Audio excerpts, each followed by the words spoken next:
Welcome back to Jerry Plays. Today we're diving deep into the highly anticipated game of 2023, 6 Days in Fallujah. In this video, we'll be discussing whether 6 Days in Fallujah is truly worth playing or not.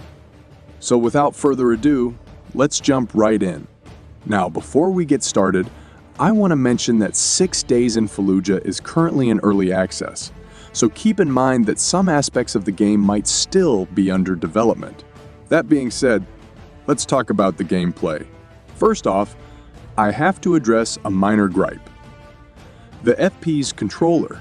It can feel a bit clunky at times, reminding me of games from a decade ago rather than the present. For instance, initiating animations like vaulting over ledges can be a bit cumbersome, as you have to press a specific key to trigger them. And there are instances where the prompts for these actions don't even appear, leading to some confusion. It's definitely an area that needs improvement for a smoother gameplay experience. Moving on, let's talk about a mechanic that took me by surprise: the magnetization to edges.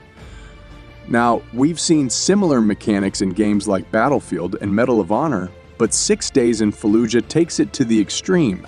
Your character is constantly pulled towards nearby walls or corners, which can be frustrating, especially during close quarters combat.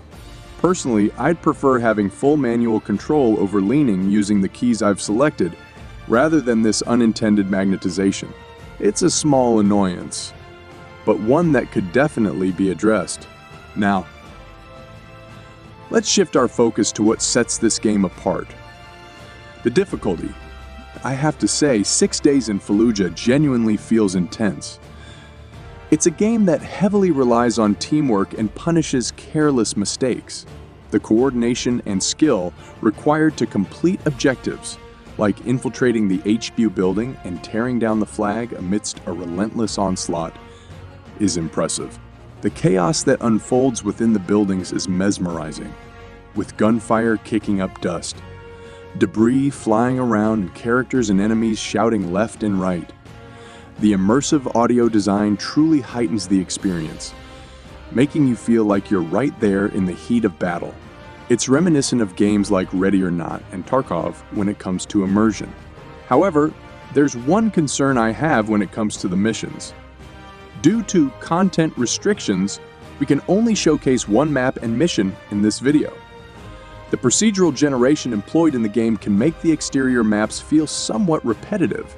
Sure, the layouts of buildings, walls, and fences may differ, but after a few hours of play, you might start feeling a bit fatigued by the repetition. This raises questions about the game's longevity and replayability, especially considering its $40 price tag for early access. Nonetheless, with the promised content and a relatively lower price point, I anticipate a significant player base embracing this game, particularly when compared to similar experiences like Ready or Not and, to some extent, Tarkov. Now, let's address another minor issue you may encounter during playthrough: the inability to set loadouts consistently. It might be specific to the build shown, but you feel difficulty to choose your loadouts consistently, resulting in random spawns with different weapons, some of which felt unbalanced or lacked essential attachments. It would definitely enhance the experience if the early access version allows players to choose their loadouts, even if it's a basic implementation. The option to select preferred weapons and roles, such as squad, would undoubtedly improve the immersion and overall gameplay. Before we wrap up, I want to emphasize that 6 Days in Fallujah is an absolute blast. The intense gameplay, immersive visuals, and captivating audio truly transported me into the heart of the battlefield.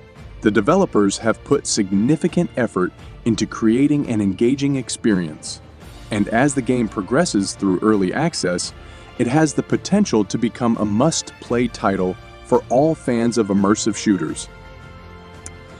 That's a wrap, folks. I hope you found this review helpful and that it gave you a better understanding of 6 Days in Fallujah. Despite its minor flaws and concerns, I believe this game is worth checking out, especially if you're a fan of realistic and intense shooters. So mark your calendars for June 22nd and get ready to step into the Battle of Fallujah like never before. Thanks for watching. And as always, don't forget to like, subscribe, and hit that notification bell to stay updated on all things gaming. Until next time, keep gaming, and I'll catch you in the next video.